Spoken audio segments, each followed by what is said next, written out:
Hello students, welcome to our channel Political Science with PS. I am Pooja and today we will discuss about the Western political thinker Thomas Hobbes. Thomas Hobbes concept of human nature.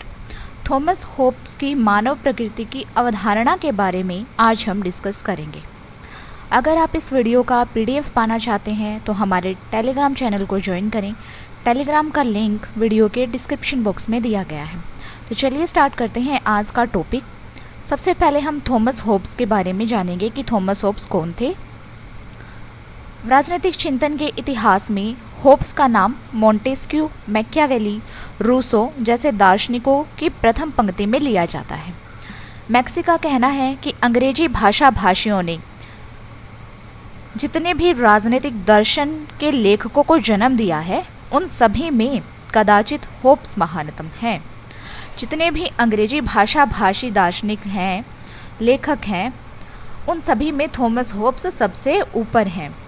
Thomas Hobbes पहले राजनीतिक दार्शनिक थे जिन्होंने राजनीतिक चिंतन में निरंकुशतावाद और धर्मनिरपेक्षतावाद के लिए एक वैज्ञानिक आधार बनाया तथा भौतिक विज्ञानों में प्रयोग होने वाली पद्धति को दर्शन और राजनीतिक चिंतन का आधार देकर राजनीति को विज्ञान का स्वरूप दिया। थॉमस होब्स ही पहले विचारक थे जिन्होंने राजनीति को विज्ञान का स्वरूप दिया और राजनीतिक चिंतन में निरंकुशतावाद और धर्मनिरपेक्षतावाद के लिए वैज्ञानिक आधार बनाया। थॉमस होब्स के राजनीतिक शास्त्र के क्षेत्र में सामाजिक समझौता सिद्धांत की नवीन परंपरा को विधिवत जन्म देने और विकसित करने का श्रेय भी प्राप्त है। तो थॉमस होब्स ने राजनीतिक शास्त्र के क्षेत्र में सामाजिक समझौता का सिद्धांत भी दिया है। सामाजिक समझौता सिद्धांत की नवीन परंपरा को जन्म देने वाले थॉमस होब्स ही हैं। होब्स ने यद्यपि निरंकुशतावाद के सिद्धांत का समर्थन किया है, लेकिन साथ ही उसने व्यक्तिवाद का भी समर्थन किया है। वेपर का कहना है कि राजनीतिक दर्शन के इतिहास में होब्स, जो प्राय निरंकुश शासनवादी माने जाते हैं, शायद सबसे अधिक व्यक्तिवादी हैं। होब्स निरंकुशतावादी और व्यक्तिवादी दोनों ही हैं।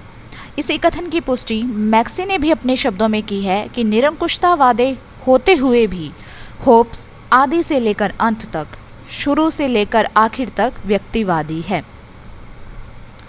अब हम थॉमस होब्स की महत्वपूर्ण रचनाओं के बारे में देखते हैं। वास्तव में होब्स ही पहला अंग्रेजी विचारक है जिसने राजनीतिक दर्शन पर विस्तार से लिखा है और अपना अमूल्य और महत्वपूर्ण योगदान दिया। उसकी प्रमुख रचनाएं हैं द एलिमेंट्स ऑफ लॉ, जो कि 1640 में होब्स ने लिखी थी। यह होब्स की प्रथम दार्शनिक कृति है। होब्स ने इस कृति में कानून और उसके प्रकार की विस्तार से चर्चा की है। दूसरी रचना है डिसीव, जो कि 1642 में लिखी थी और होब्स ने इस ग्रंथ में सोवरेनिटी यानी संप्रभुता के सिद्धांत का वर्णन किया है। उन्होंने इस पुस्तक में संप्रभुता को परिभाषित करके उसकी संपूर्ण व्याख्या प्रस्तुत की है। तीसरी रचना है लेवियाथन, जो कि 1651 में लिखी थी। लेवियाथन होब्स की सबसे महत्वपूर्ण रचना है। लेवियाथन जो ग्रंथ है ये 4 भागों में बटा हुआ है। इस ग्रंथ में निरंकुशतावादी राजतंत्र का समर्थन किया गया है। पहले भाग में प्राकृतिक अवस्था का वर्णन, दूसरे भाग में राज्य की उत्पत्ति और संप्रभुता संबंधी विचारों का वर्णन और तीसरे और चौथे भाग में राज्य और धर्म के बीच संबंधों का वर्णन किया गया है। चौथी रचना है डी कार्पोरे, जो कि 1655 में लिखी गई थी। इस ग्रंथ में होब्स ने प्रकृति की विवेचना करते हुए ये बताया है कि जनता को संप्रभु शासक का विरोध क्यों नहीं करना चाहिए। होब्स ने इस ग्रंथ में सार्वभौम धार्मिक सहिष्णुता का वर्णन करते हुए ये बताया कि प्रजा का अधिकार है कि वह अपनी इच्छानुसार अपने धर्म के मार्ग पर चलते रहे और अपने संप्रभु का सम्मान करते रहे। पांचवी रचना है डी होमाइन, जो कि 1658 में लिखी गई थी। छठी रचना है बिहेमोथ, जो कि 1668 में लिखी गई थी। इस पुस्तक में होब्स ने गृह युद्ध के कारण और प्रसारण की आलोचनात्मक समीक्षा की है। तो ये थी होब्स की कुछ महत्वपूर्ण रचनाएं। इन सभी में से सबसे महत्वपूर्ण रचना जो होब्स की है वो है लेवियाथन। अब हम डिस्कस करेंगे थॉमस होब्स का कंसेप्ट ऑफ ह्यूमन नेचर, मानव प्रकृति के बारे में होब्स की अवधारणा। मानव प्रकृति की जो अवधारणा है वो होब्स के संपूर्ण राजनीतिक चिंतन का आधार है। होब्स ने अपने सभी सिद्धांत मानव स्वभाव के आधार पर ही विकसित किए हैं, इसलिए मानव प्रकृति की अवधारणा को थॉमस होब्स के राजनीतिक चिंतन का आधार माना जाता है। होब्स ने मानव स्वभाव का वास्तविक ज्ञान प्राप्त करने के लिए गैलीलियो के पदार्थ और गति के नियमों तथा विलियम हार्वे की रक्त संचार संबंधी धारणा को मिश्रित करके मानव प्रकृति की व्याख्या की है। दो वैज्ञानिक गैलीलियो और विलियम हार्वे, इनकी जो धारणाएं हैं पदार्थ व गति के नियमों की गैलीलियो की अवधारणा, रक्त और संचार संबंधी विलियम हार्वे की अवधारणा, इन दोनों को मिलाकर ही होब्स ने अपनी मानव प्रकृति की व्याख्या की है। होब्स की पुस्तक लेवियाथन से पहले डी कार्पोरे पोलिटिको में मनुष्य की प्रकृति का वर्णन मिलता है। होब्स ने अपने दर्शन के अनुसार मानव प्रकृति और स्वभाव के बारे में कुछ निष्कर्ष निकाले हैं। अब हम उनको डिस्कस करेंगे। तो सबसे पहला, असुरक्षा की भावना, फीलिंग ऑफ इनसिक्योरिटी। प्रत्येक मनुष्य जीवन जीने की इच्छा रखता है और मनुष्य प्रत्येक परिस्थिति में अपने जीवन की रक्षा चाहता है। आत्मरक्षा के लिए मनुष्य कुछ भी करने को तैयार रहता है और उसमें आत्मरक्षा की भावना सदैव बलवान होती है। उसका संपूर्ण व्यवहार आत्मरक्षा के सिद्धांत से निर्देशित होता है। तो मानव स्वभाव का पहला पॉइंट है असुरक्षा की भावना। मानव प्रकृति की विशेषता है कि मनुष्य में असुरक्षा की भावना रहती है अपने जीवन को लेकर। दूसरा है भय यानी फियर। प्रत्येक मनुष्य चिंतित रहता है और यह चिंता उसमें आत्मरक्षा की भावना के कारण ही उत्पन्न होती है। उससे भय का जन्म होता है। भय से अविश्वास की भावना पैदा होती है। दुर्बल व्यक्ति भी समूह बनाकर शक्तिशाली का अंत कर सकते हैं। तो मानव स्वभाव या मानव प्रकृति की दूसरी विशेषता कि मानव का स्वभाव ऐसा है कि उसमें भय और असुरक्षा की भावना पाई जाती है। तीसरा है स्वार्थ की भावना। मानव के स्वभाव में स्वार्थ की भावना भी पाई जाती है, फीलिंग ऑफ सेल्फिशनेस। मनुष्य एक स्वार्थी प्राणी है और स्वार्थ की भावना ही उसके समस्त कार्यों का आधार होती है। वह सदैव अपने स्वार्थ को पूरा करने में लगा रहता है। यदि कोई उसके स्वार्थ सिद्धि में बाधा बनता है तो वह उस पर राक्षस की तरह हमला बोल देता है और उसके विनाश का भी प्रयास करता है। नेक्स्ट है अतृप्त अभिलाषाएं, अनसेटिस्फाइड डिजायर्स। मनुष्य के स्वभाव में अतृप्त अभिलाषाएं पाई जाती हैं। होब्स के अनुसार मनुष्य अपनी अभिलाषाओं को पूरा करने के लिए ही, अपनी इच्छाओं को पूरा करने के लिए हमेशा बेचैन रहता है और क्रियाशील रहता है। प्रत्येक मनुष्य में अतृप्त इच्छाएं होती हैं और इनका अंत मनुष्य के स्वयं के अंत के साथ ही होता है। उसकी यह इच्छा कभी पूरी नहीं होती, वह सदैव अतृप्त ही बना रहता है। पांचवा पॉइंट है अहम भाव। मनुष्य के स्वभाव में ईगो की भावना पाई जाती है। होब्स के अनुसार मनुष्य में अहम भाव की प्रबलता होती है। सारे संवेग और आवेग इसी भाव से पनपते हैं और निर्देशित होते हैं। यही भाव मानव व्यवहार का आधार होता है। होब्स ने कहा है कि मानव स्वार्थ की भावना के कारण ही अहमवादी और घमंडी होता है। इसी भावना के कारण वह अपने को शक्तिशाली समझने लगा है और अहमवादी बन जाता है।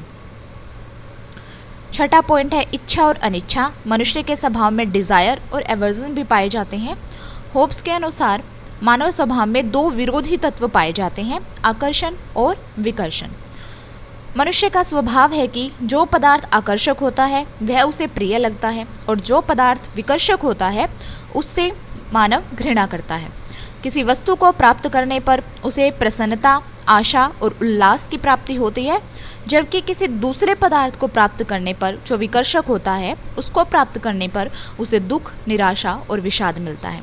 इस प्रकार मनुष्य के सभी कार्यों और प्रयासों के मूल में विरोधी तत्व पाए जाते हैं, जैसे सुख और दुख, आशा और निराशा, साहस और भय विद्यमान रहते हैं।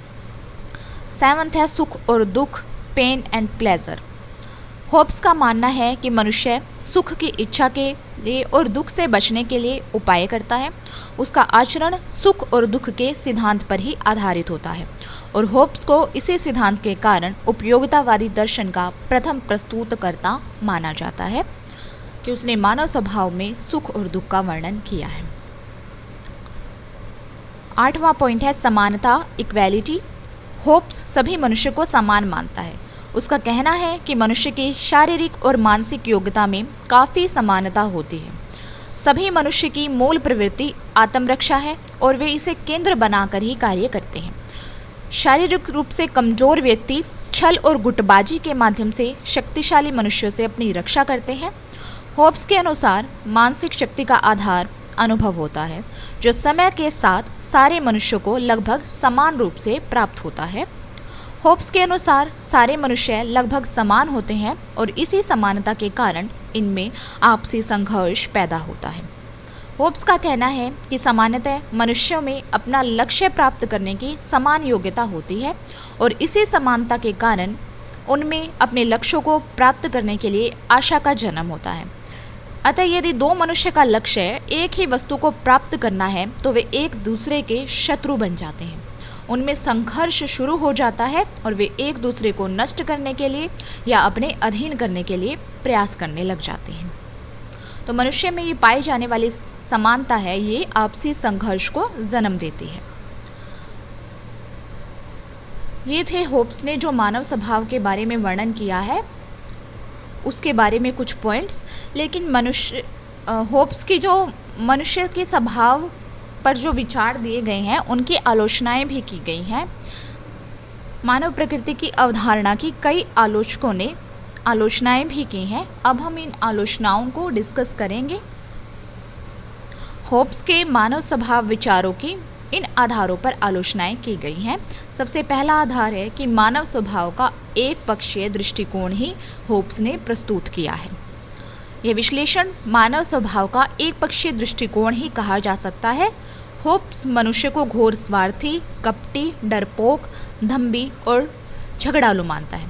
लेकिन जहाँ एक और मनुष्य में ये पाशविक प्रवृत्तियाँ हैं तो दूसरी ओर उसमें दया, क्षमा, प्रेम और परोपकार की भावना भी पाई जाती है। होप्स केवल पाशविक प्रवृत्तियों पर ही जोर देता है, इसलिए मानवीय सद्गुणों की अवहेलना करने के कारण होप्स का ये मानव स्वभाव का विश्लेषण एकांगी, दोषपूर्ण और निराशावादी प्रतीत होता है। दूसरी आलोचना, होप्स का ये कहना एकदम सच नहीं है कि मानसिक दृष्टि से कमजोर व्यक्ति शारीरिक रूप से शक्तिशाली होते हैं। तीसरी आलोचना है, होप्स ने मनुष्य के स्वभाव के चित्रण में परस्पर संघर्ष और अविश्वास की भावना को उजागर किया है। लेकिन वास्तविकता तो यह है कि मनुष्य अपनी सुख सुविधा और शांति सुरक्षा को देखते हुए ही दूसरे सभी व्यक्तियों को अपनी मांग के अनुकूल ढालने का प्रयास करता है। चौथी आलोचना है, होप्स का यह कहना भी सही नहीं है कि मनुष्य के सारे कार्य स्वार्थ पूर्ति के लिए होते हैं। मनुष्य अपने स्वार्थ पूर्ति के साथ ही साथ दूसरों की सुख सुविधा का भी ध्यान रखकर ही व्यवहार करता है। सारे मानव एक समान नहीं हो सकते, सारे मानव स्वार्थी नहीं हो सकते। पांचवी आलोचना है, होप्स ने मनोविज्ञान के सिद्धांतों को राजनीति विज्ञान में प्रवेश कराने का अनावश्यक प्रयास किया है। मनुष्य का सामाजिक व्यवहार राजनीतिक क्रियाकलापों के संदर्भ में बदल जाता है, इसलिए राजनीतिक क्रियाकलापों के संदर्भ में मानव व्यवहार एक अलग ही तरह का होता है। होप्स के बारे में जोन्स का कहना है कि होप्स की गलती उन बातों में नहीं है जिन्हें वह स्वीकार करता है, बल्कि उन बातों में है जिन्हें वह स्वीकार नहीं करता। जैसे होप्स ने मनुष्य की केवल पाशविक प्रवृत्तियों को ही स्वीकार किया है, उसके दुर्गुणों को ही स्वीकार किया है, लेकिन सद्गुणों को स्वीकार नहीं किया, तो उन सद्गुणों को स्वीकार न करने में होप्स की गलती है। होप्स का यह कहना ठीक है कि मनुष्य स्वार्थी होता है, अहंवादी होता है, संघर्षशील होता है। होप्स ने मनुष्य के सद्गुणों जैसे दया, क्षमा, सहानुभूति, उदारता, परोपकार आदि का समावेश न करके बहुत बड़ी गलती की है और यही गलती उसकी मानव स्वभाव संबंधी विचारों की आलोचना का प्रमुख और केंद्रीय आधार है। आज की क्लास में हमने होब्स के कंसेप्ट ऑफ ह्यूमन नेचर के बारे में जाना कि होब्स ने मानव के स्वभाव को कैसा बताया है। उसके बाद आलोचकों ने जो होब्स के मानव स्वभाव संबंधी अवधारणा की आलोचना की है उसके बारे में भी हमने डिस्कस किया।